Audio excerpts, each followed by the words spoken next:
Okay, we're off to I believe chapter 5 here, nomenclature. So we're going to talk about naming in this chapter. So a reminder, as we talk about naming, we're going to talk about really the two types of sort of naming. Like we talked about with bonding, we're going to talk about ionic, which is always between a metal and a non-metal, where we have that transfer of electrons. And again, that's going to make a positive cation there in the metal, a negative anion in the nonmetal. And as we talked about with bonding, again, there is no sharing of electrons there. It is just held together by the opposite attraction. We will also talk about sort of molecular or covalent type bonded substances, which are two nonmetals. Here we do have sharing of electrons. And really, these are the two types of compounds, molecular or ionic, that you want to look at when you're doing naming. It helps you decide sort of how to go about the naming process. Also, a reminder that when we look at the periodic table, there are certain elements that when they do make a charge, they do have a fixed charge. So everybody in group 1 there is going to be +1, group 2 +2, group 3, pretty much aluminum there, bless you, is +3. We do skip kind of group 4 as that's where the staircase sort of comes down. And group 5 is -3 for our nonmetals above the staircase.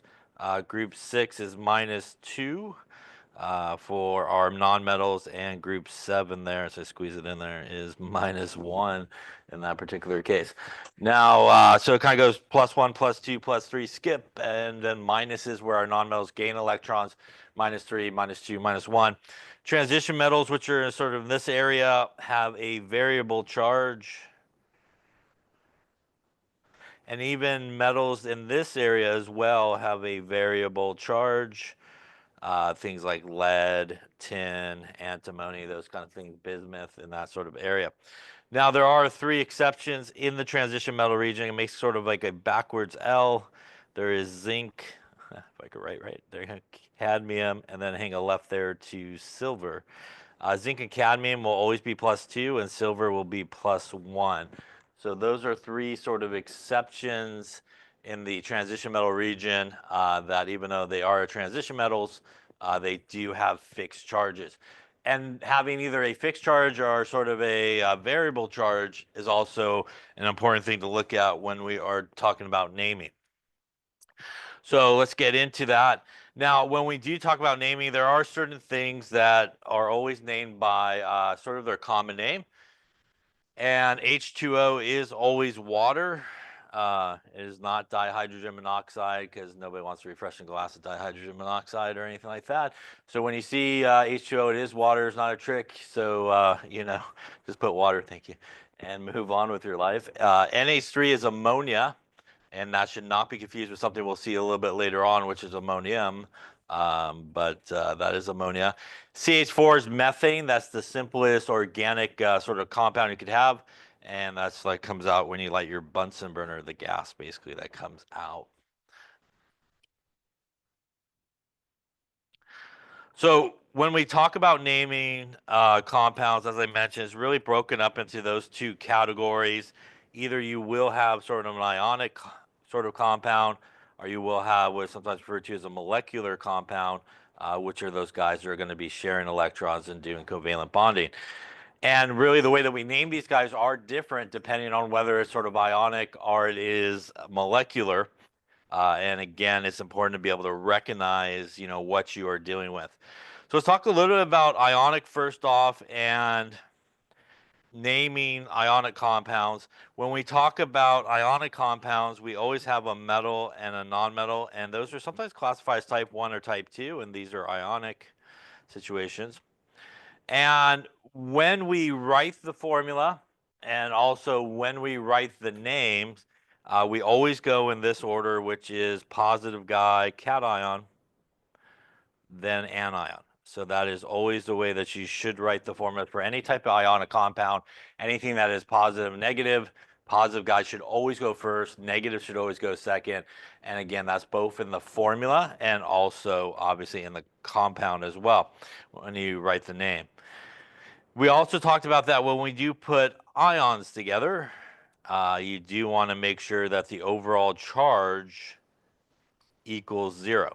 So again, if we put an Na plus and a Cl minus together, +1, -1 balances each other out, and we get something like NaCl. If we put together Ca 2 plus and our F minus, once again, when we put this together, common number there is 2. We actually need 2 of those guys, giving us CaF2 as our formula. So when we write formulas for ionic compounds, they should always equal 0 the charge. So the actual formula, whenever you put anything that's positive and negative together, should never have a charge. So when you put them together, always should equal 0. But they are made up, obviously, as we can see here, and as we'll talk about, they are still made up, though, of ions. So even though here, no charge, they are still made up of these ions here and things that do have charges. So what is the difference between a type 1 and a type 2 compound? They both have this combination. They both are a metal and a nonmetal. So again, as soon as you see a metal and a nonmetal coming together, that should scream to you ionic sort of compound happening. And whenever a metal's involved in anything that you're going to name or do nomenclature with, really the metal is the most important thing out of there. So the metal is actually the most important. And it is the metal that we talk about in terms of type 1 or type 2 metals. So a type 1 metal is a metal that basically has a fixed positive charge. So a type 1 metal is any metal basically that has a fixed positive charge. And that's going to be pretty much your group 1, 2, 3 on the periodic table: zinc, cadmium, or silver. So if you hit any of those metals involved in any type of naming, it is a type 1 compound. It has a fixed positive charge. And again, you actually don't have to worry too much about anything other than identifying that. So obviously, sodium is a +1, group 1, calcium +2, aluminum group 3, +3. You will never ever find a sodium with like a +2 charge, +3 charge. It is always going to be a +1 charge no matter what the situation is. And it really goes back to that stuff we were talking about with electrons and core electrons and ionization energy. It has one valence electron. It will only lose that one valence electron because after that, that's the core electrons, and they're not going to rip off any of those guys to lose.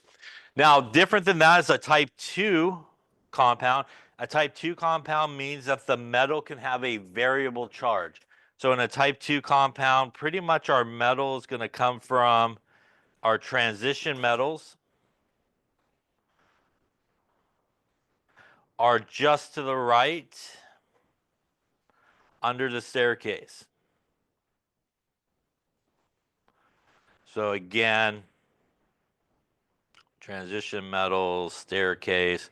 Over here again, where we have things like tin, lead, antimony, bismuth, all those guys in that sort of area. So these guys, except for the zinc, cadmium, or silver, these guys will have a variable type of positive charge. So it does matter who they're attached to and how many they're attached to, and that will determine the charge on the metal. So again, anytime a metal's involved, that is pretty much what you want to look at. You want to decide, is it a type 1 or type 2 metal? And that's really going to help determine how you go about sort of naming these type of compounds. Any questions on that there? Okay, so obviously here a couple examples. We see chromium could be chromium 2 or chromium 3. Copper could be +1 or +2 depending on the situation. So I think we touched upon this in an earlier chapter, but a reminder that if we just have the ions by itself, and you're asked to write the formula for, say, a cation, If you're asked to write the formula for a cation, it should have a charge because it is an ion. And if you had something like Na plus or H plus or Ca2 plus, anything that's positively charged that's an ion, we pretty much just use the whole name. So this would be the sodium ion. This would be the hydrogen ion. This would be the calcium ion. So if it is a positively charged ion, we pretty much just use the whole name. We throw ion on the back end of it. And once again, if you are asked to write the formula for the ion, it does need to include the charge. Same thing if you're asked to write the formula for the anion. That also should include the charge, like Cl minus, H minus, O2 minus. These guys, when they're negative, we take kind of the front part of the nonmetal name, but we do drop the last part of the nonmetal name and we replace it with IDE. So chlorine becomes the chloride ion, IDE. Hydrogen, which is one of the only ones that could kind of go both ways, is known as the hydride ion when it is negatively one charged. Hydrogen will only be negatively one charged when it comes after a positively charged metal. So that's kind of the only time that hydrogen will take that negative sort of thing. Oxygen, we drop a little bit more than just the beginning or last part of it, and this is known as the oxide ion. So positive guys, pretty much the whole name of whatever the element is. Negative guys, drop the last partish of the name, replace it with IDE. And again, if you were asked to write the formula for any ion, you do need to include the charges. But again, when we put these guys together, we want to make sure that we end up with no charge. And again, we would need two of these guys here. The reason, again, we put it together with no charge really is what we talked about in the bonding chapter.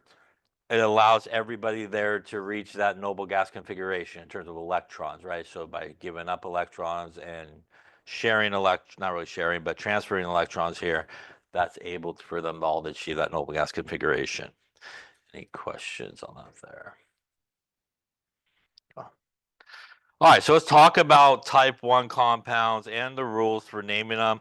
Once again, type 1 are ionic compounds, metal, non-metal together. Once again, here the metal most important. So as soon as you identify something as being a type 1 compound, or type 1 metal really, that's all you need to do to basically name it.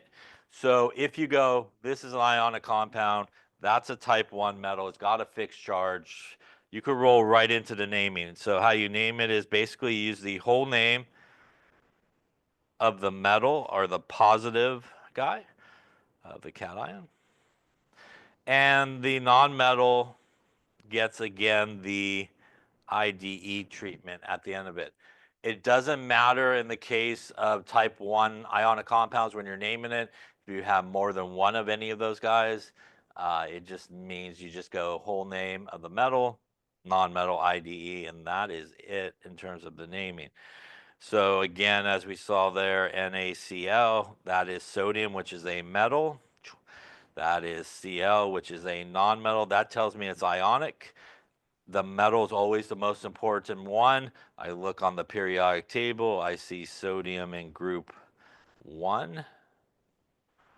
Tells me it is a type 1 metal, and that's all I need to know. Now I go whole name of it, of the metal, which is sodium, and chlorine gets the IDE treatment at the end of it, which gives us our sodium chloride. So again, that is pretty much how you go about naming those guys. Any questions on that there? All right. As we talked about a couple of times, again, although when we do write the formula for an ionic compound, it has no charge overall, these are things that are still made up of things that do have charges, which are ions. Once again, here, if we look at Ki, I look at K, that is a metal. I look at I, which is iodine, that is a non-metal. So that first thing that tells me it's ionic. I look here, potassium group number 1. That tells me it's a type 1 compound or metal. And at that point, that's all I need to know to name this. We're going to go the whole name like we see there of the metal, and the iodine becomes iodide as it gets the IDE treatment.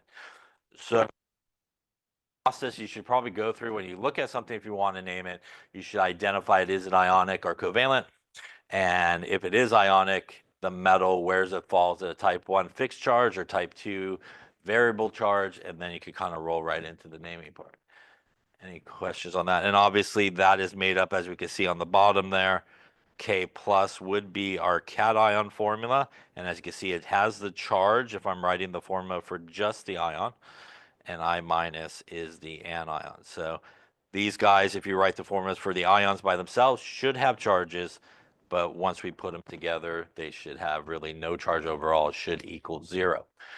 Any questions on that there?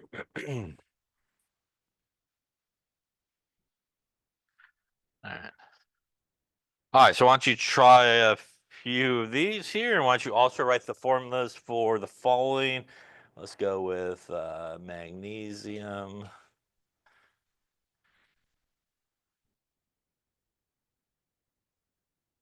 fluoride.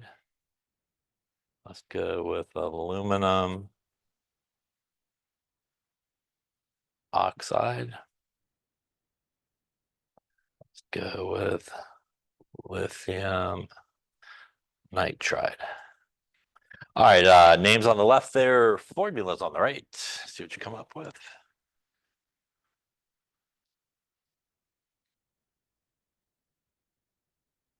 Okay, so let's take a look and see what we should look at here. So starting here at the first one, I see K, which is a metal, Cl, which is a non-metal.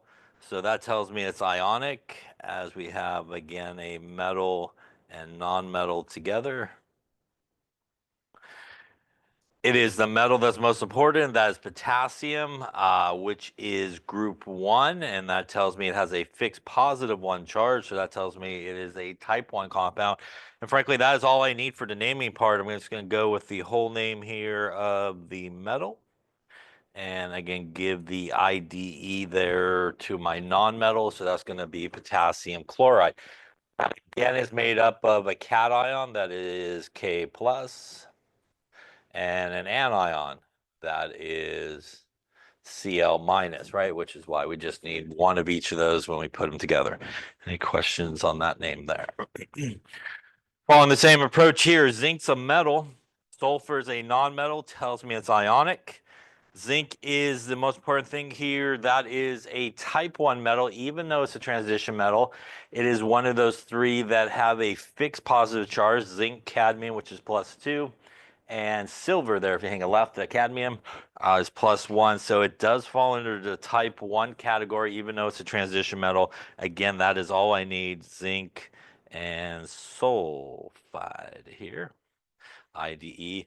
Also made up of a cation that is zinc with a +2 charge, a sulfide with a -2 charge, which is why we just need one of each of those. +2, -2 balances out to 0. So we're good to go in terms of the formula. Next, we look at calcium, which is a metal. Bromine, which is a non-metal, tells me it's ionic. The calcium, which is group 2, fixed positive charge, tells me it's a type 1 compound. So we roll with the whole name here, calcium. And again, our non-metal getting the IDE treatment. Our calcium with a +2 charge. The anion formula, by the way, is Br minus. It is not Br2 minus, because that's not right. Yeah, the 2 means that there are 2 of them. Yes, so that is what the 2 means there. That also, as you can see with the name, has absolutely positively no effect on the naming. You should not use any type of prefixes here. People like to go like dibromide because it sounds more chemistry-like. It sounds more like you're going to get an X, yes, and it's going to be wrong. So don't do it. You should pretty much, the way you can remember this is pretty simple. You should probably never, ever, ever, if you have a metal involved, use a prefix. Yeah, so never use a prefix if there's a metal anywhere near it. There's only one small place where that might occur, and it's really not because of you using a prefix, but the name has a prefix. So Don't use prefixes. There's a special place for this. And again, when you're asked to write the formula for the anion, that is, again, really what it should be. It should not be this, yeah, because it doesn't really exist like that, yeah. Any questions on that there? Coming here, we have barium, metal. We have hydrogen, which is actually a non-metal. And in this case, our barium is group number 2, which has a fixed positive 2 charge. This is actually a case where hydrogen is negative, and there are 2 there. It means that there's 2 of them to balance out the charge. Doesn't really matter. It's still going to look at the metal here, and that's a type 1 metal, which means that is going to be barium, and this is going to be the negative version there of hydrogen. So this would be barium hydride. Any questions on any of those names? All right. The next thing you want to do, we're going to do some names. So you kind of want to take the same approach. Hopefully, you know magnesium is a metal. Chloride is like chlorine, which is a non-metal. So that should tell you it's ionic. In this case, all you have to do once you determine it's ionic is write the basic ions for each of those things with the correct charges and put them together to equal 0. So magnesium is group 2 plus 2. Chloride is group 7, which means it has a -1 charge. Once again, we want to balance that out to 0. So we actually need 1 more of the chlorides. And if you write it out like that, you pretty much could just write what you did. I have 1 magnesium and 1 and 2 of those guys. And that would be the formula right there, MgCl2. Questions on that one there? Aluminum, which is a metal. Oxide, which is oxygen, which is a non-metal, is ionic. So aluminum is group 3, has a positive 3 charge. Oxygen or oxide is group 6, has a -2 charge. Again, when we put this together, we want to equal 0. If you're not sure, you could just multiply the 2 numbers together. 3 times 2 is 6, and that would be the common number to get it to 0. So you just want to figure out how to get each of them, in this case, to 0. That means I would need 2 of these, not just 1. That would give me a +6. And I need not 2, but I actually need 3 of those guys, which would get me to a -6. And frankly, you could just count what's there. 1, 2 of those. 1, 2, 3 of those. And there would be our proper formula. Any questions on that there? Lastly, lithium metal. Nitride is nitrogen, which is a non-metal.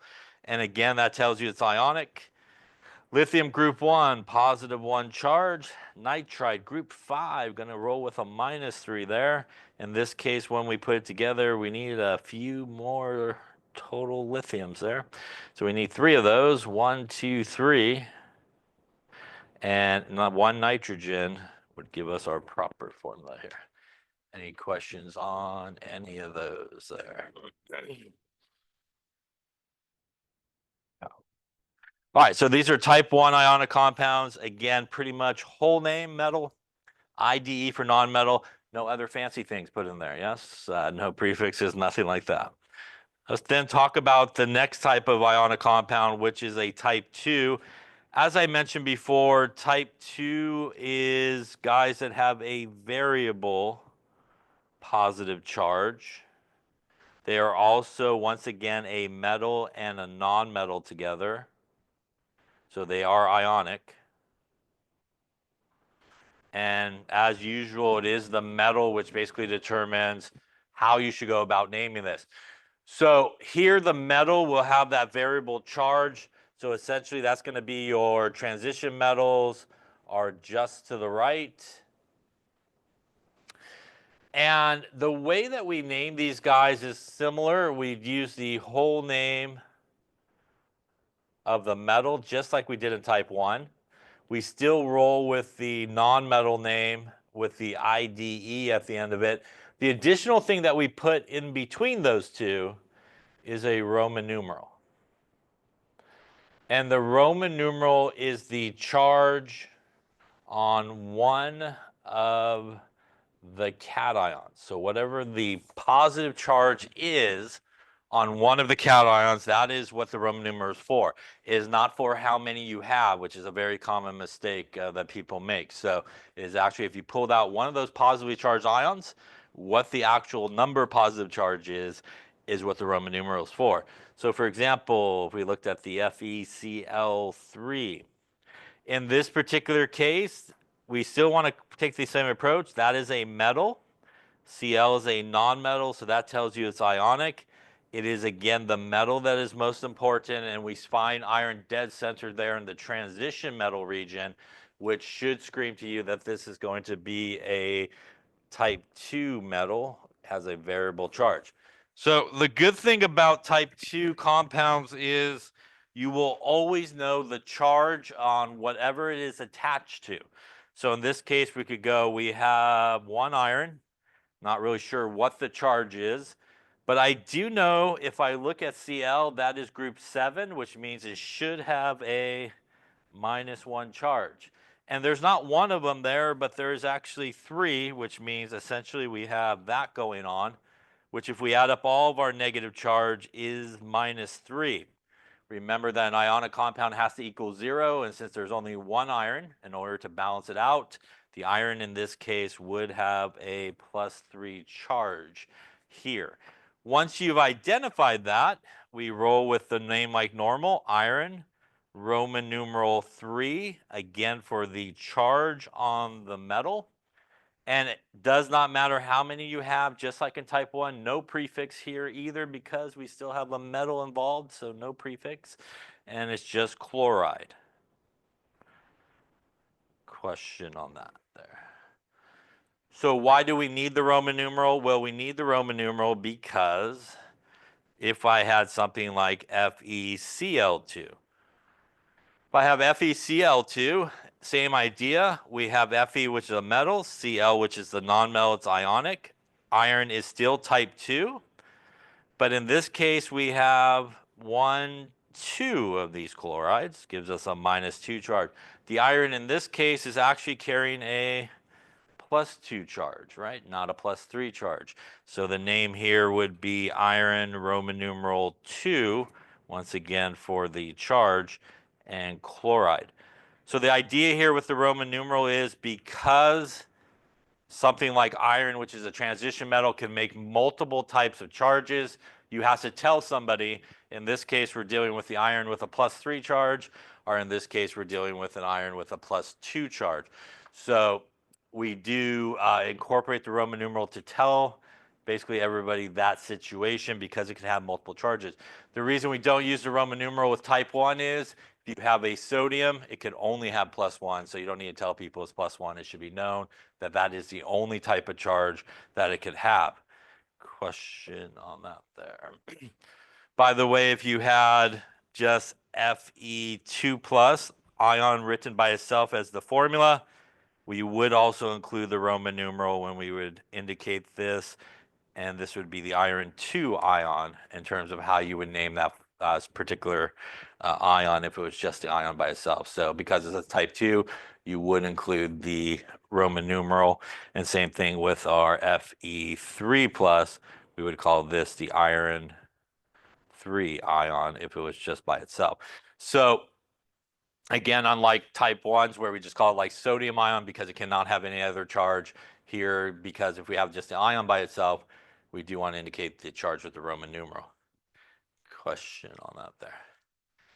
Now you should do this instead of, sometimes people are taught, this kind of move, like bring that up, or bring it down to figure out the charges. And you shouldn't probably do that, but if you want to do that, you can. It will work probably about 94% of the time. You won't get it right every single time. You just blindly kind of swap the charges up and down. It will not give you the right formula every time for sure. But if you're good with like low 90s of the time, percent of the time, you could just blindly do that. But be aware that it doesn't work always. Any questions on that there? All right. Pretty much what I wrote above it. So what would the name of this guy be? Okay, so let's take a look at it again. Pb is a metal, oxygen is a non-metal, so that should tell you it's ionic. Pb is not a transition metal, but it is underneath that staircase just to the right. And they also basically have variable charges, those metals that are below the staircase. Again, tin, Sb, Bi, lead, they have multiple charges. So here, if we look at it, we have one lead.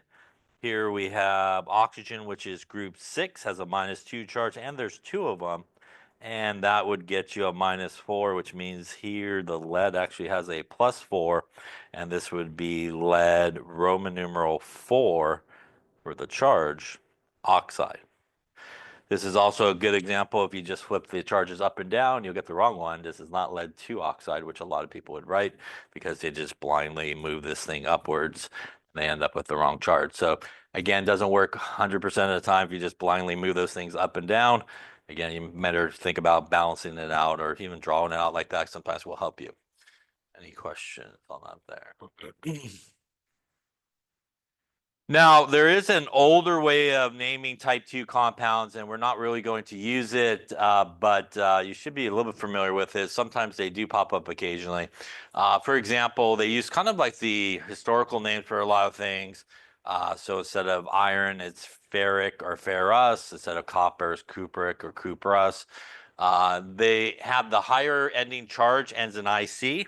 The lower ending charge ends in OUS. So iron 3 would be ferric ion and iron 2 would be the ferrous ion. Again, we're not going to use it here. We are going to use basically the Roman numerals specifically and only for type 2 compounds. So if you had FeCl2, which is really iron 2 chloride, it's sometimes referred to as ferrous chloride. I will say for iron and copper, sometimes people still use those kind of older way of naming those guys instead of sort of the Roman numeral way.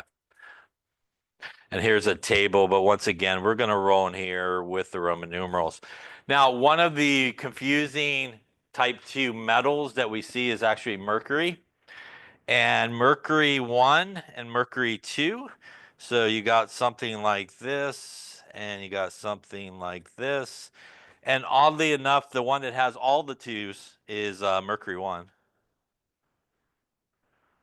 And the one that has just 1 2 is mercury 2. So that is the weirdness of it. But what this really is, it's two mercuries together. So it comes as a dimer. They each have a +1 charge. So if you add up these guys together, whoops, that is +2. And there is 1 and 2 of those guys, which is where the bottom 2 comes from. How do you know it is mercury 1 versus mercury 2? That bottom 2 sticks around. So for example, if we have this Hg2O and HgO, the difference here is this guy is mercury 1 oxide. This guy is mercury 2 oxide. And again, it is that 2 on the bottom there that sticks around for that mercury 1 that you don't see in the other one. They both have overall +2 charge, but that extra 2 on the bottom hangs around. And that's how you could kind of identify that it is the mercury 1 ion, because this would be basically Hg2 plus O2 minus. This guy would be Hg2 plus O2 minus. So again, that extra 2 on the bottom is how you know it is basically mercury 1. Any questions on that there? Yeah.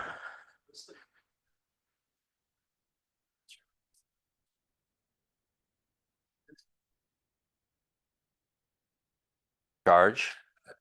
Yeah, the determination of the charge is always based off of the, because you will always know what the charge is of whatever it's attached to.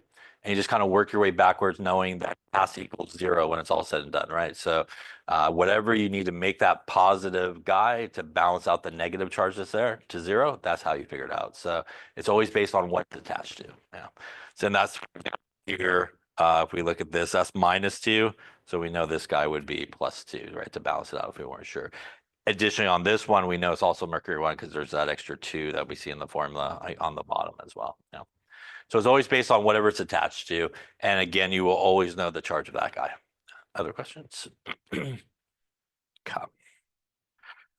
All right, so as we've been talking about, we kind of roll with the whole name of the cation, We have a Roman numeral, which again specifies the actual positive charge on the cation, and again, IDE for our nonmetal. We again do not use any type of prefixes here because we're using metals, so no prefixes or anything like that. All right, so why don't you give these guys a go? Why don't you also write the formulas for the following? Let's go with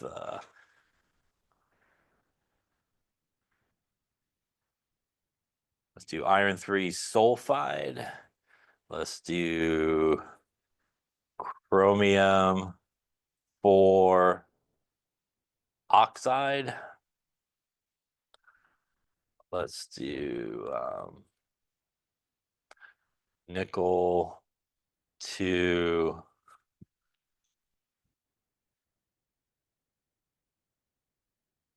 phosphide. All right, names on the left and formulas on the right.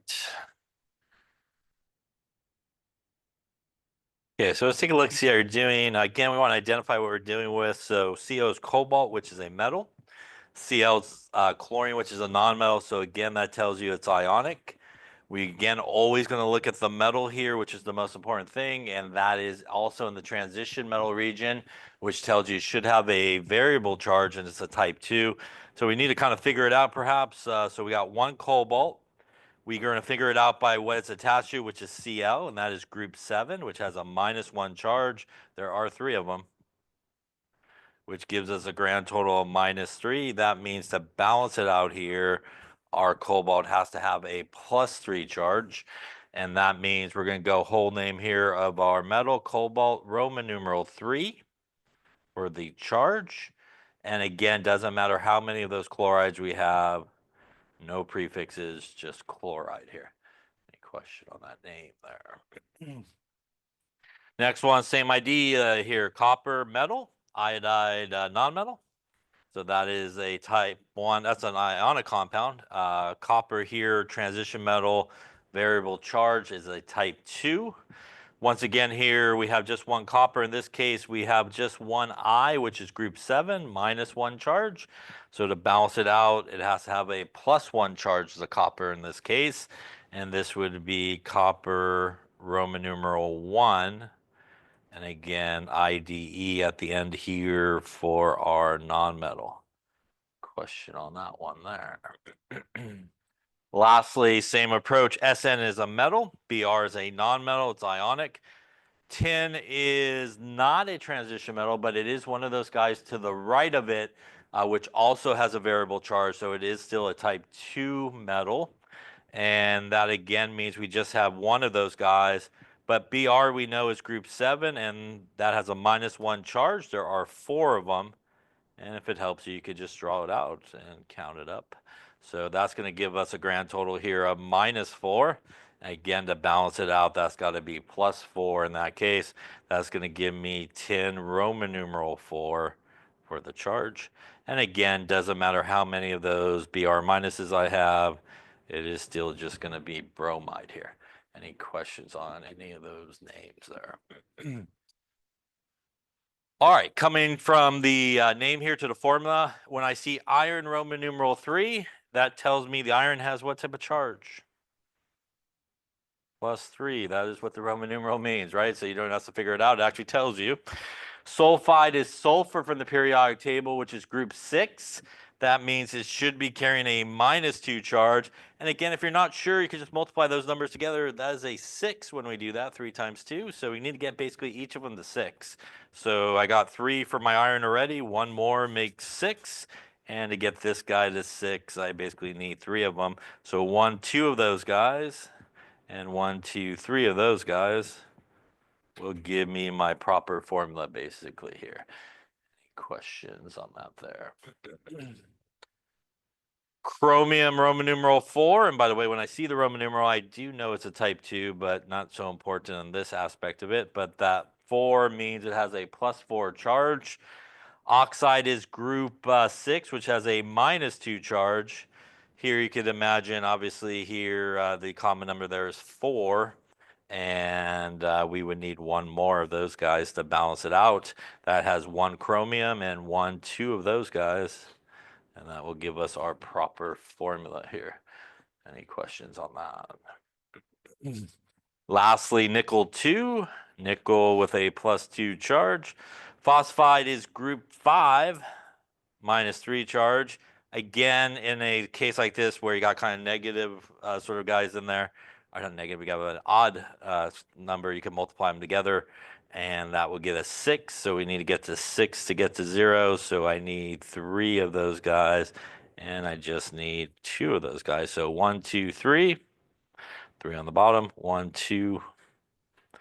There. Any questions on that there? So type 2, you have to just basically do one additional step, which is figure out what the charge is on the metal, which once again, you should always be able to sort of figure out working with the non-metal or the negative guy and figuring out the charge there. And you need to include the Roman numeral, obviously. Any questions on any of those there? All right, so as we've talked about here, guys that do not need Roman numerals are group 1, 2, 3, also are zinc, cadmium, and silver. Again, those are our 3 transition metal exceptions that are type 1, and you should not use a Roman numeral for them because they do have a fixed charge. And obviously, the rest of the transition metals are just to the right, will need that Roman numeral to indicate the charge on the metal in that case. All right. I think we'll skip these guys. We did those, right? Little decision tree here, type 1, type 2. Again, always when a metal is involved, that is what you should look at. That's going to help determine really whether or not you need a Roman numeral or you don't need a Roman numeral. Let's talk a little bit about type 3 compounds. Type 3 compounds are actually molecular compounds. They are basically 2 nonmetals together, and they're going to be sharing electrons. They are absolutely the easiest ones to do, but they're also the ones that people screw up all the time thinking it's got to be harder than it is. And they try to do all kinds of weird things that they should not do. So when we have a type 3 compound, it will only contain nonmetals. So we talked about prefixes earlier. This is the place where we should use prefixes. So this is the only place really where you should use prefixes in your names. Prefixes like mono, which is 1, di, which is 2, tri, which is 3, tetra, which is 4, penta, which is 5, hexa, which is 6, hepta, which is 7, octa, which is 8, nona, which is 9, and deca, which is 10. Now, how we go about naming type 3 is pretty simple. Because they're sharing electrons and they're covalently bonded, there are no ions, which means you don't have to figure out charges or anything like that. You frankly just need to figure out how many of each of them you have and pick the right prefix. So how we name this is we prefix the first element and we use the whole name of the first element. We prefix the second element, and that guy gets named like normal nonmetal. It gets the IDE treatment at the end. Now, there are a couple of rules. The first rule is we do not use mono on the first name, but it's okay on the second. So you could use mono on the second name, but not the first name.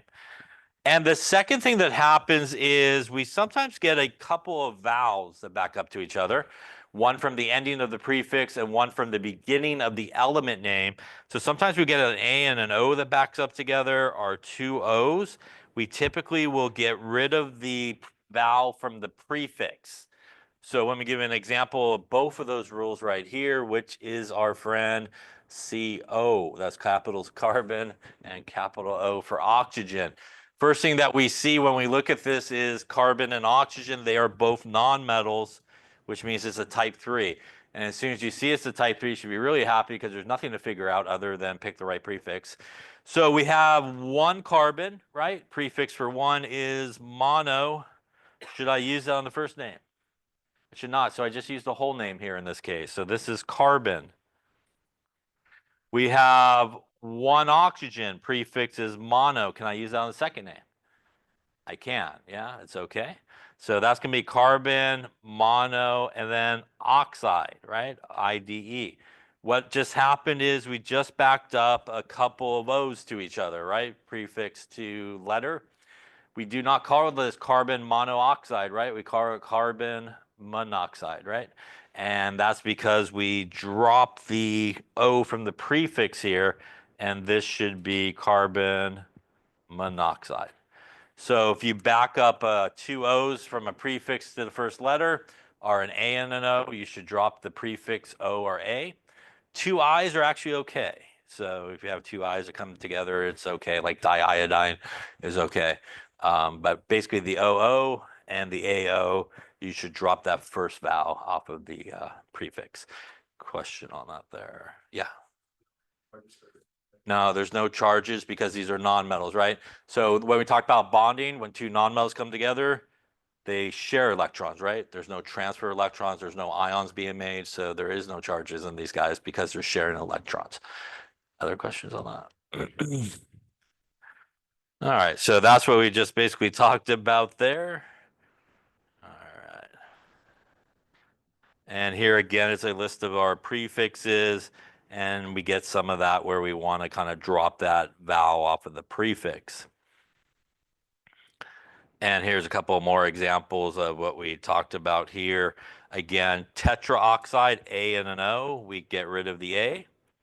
Monoxide, which we just did there, we get rid of the O for those things.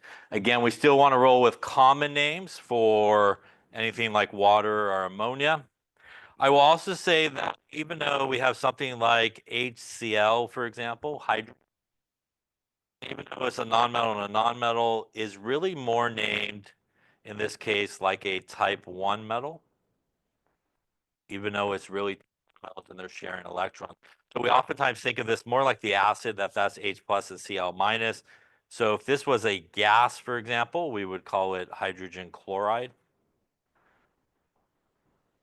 Even if you had two of them, like H2S gas, that would be hydrogen sulfide gas. So hydrogen is a little bit different, even though, again, technically it's two nonmetals together. We kind of name hydrogen almost like a type 1 versus a type 3 sort of compound. And again, here H2S means, you know, kind of the deal. You got two of these to one of those, basically. All right, so let's take a look at some here. So give those a name. Also write the formulas for nitrogen pentoxide, sulfur hexabromide, and let's do something that probably doesn't exist, trioxygen. Oh, I don't know. That's a lot of oxygens.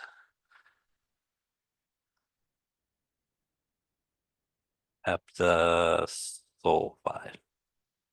All right, names on the left, formulas on the right. Let's take a look here at them.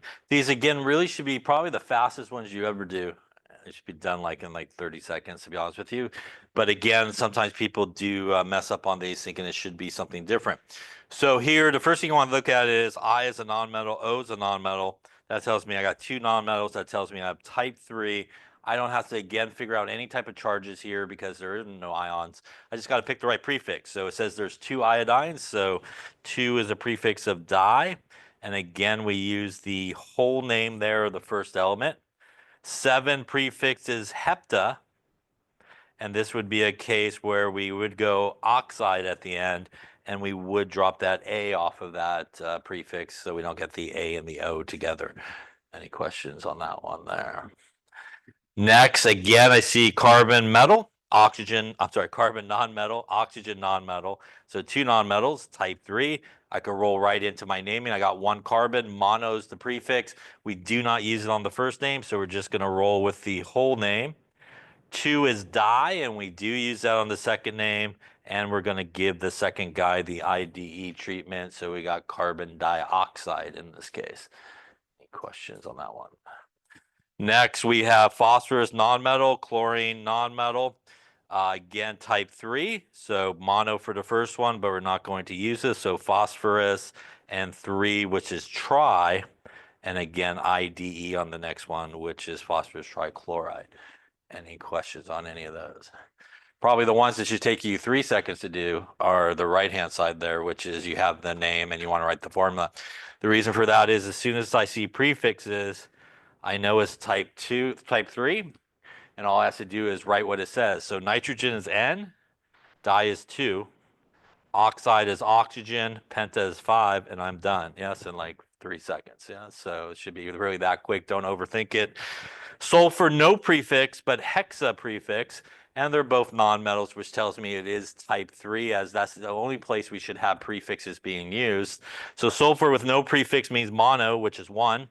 Bromide is Br, and hexa is 6. So a little 6 right there. And lastly, trioxygen heptaoxsulfide prefixes, only place that could happen is type 3.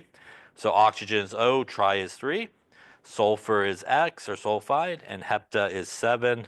On that made up thing right there would be O3, S7. Any questions on type 3? Again, probably the easiest, but also the one that people really do kind of screw up a lot on because they try to do weird things. Any questions? All right, we're laid up there for today.